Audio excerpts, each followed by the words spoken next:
I heard the engine before I saw the machine. A low rumble, way too loud for a Saturday morning. By the time I opened my door, the bulldozer's blade was already halfway through my front porch, the one I restored by hand.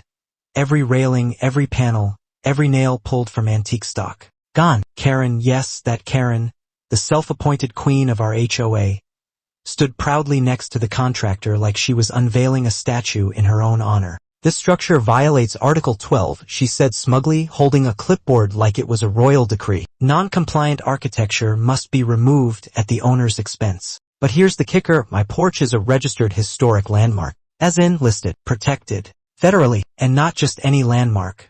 My great-grandfather built it in 1894, and the original plans are archived in the local historical society. Of course, I didn't say any of that right away. I just stood there, silent, watching decades of heritage collapse in seconds. Because you see, Karen wasn't just going after my porch.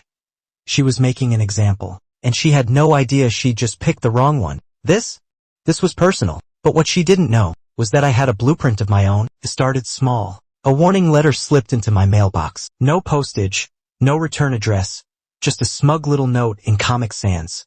Structure violates community aesthetic. Remove or be fined. I thought it was a prank. Who uses Comic Sans to threaten people?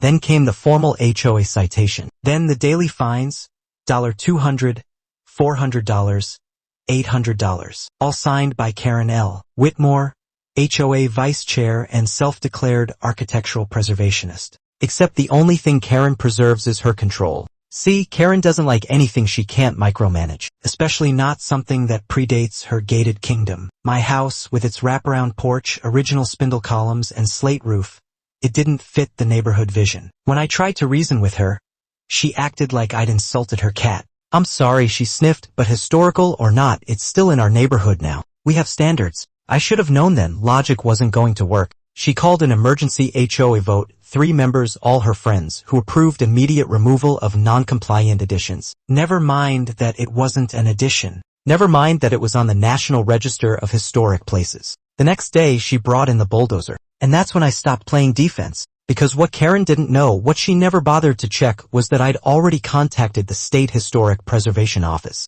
I had documents, records, lawyers. She thought she was the HOA. I had the federal government on speed dial, and I was just getting started. Subscribe if you love seeing karma. Comment justice served if you're still here, because trust me, it only gets wilder from here.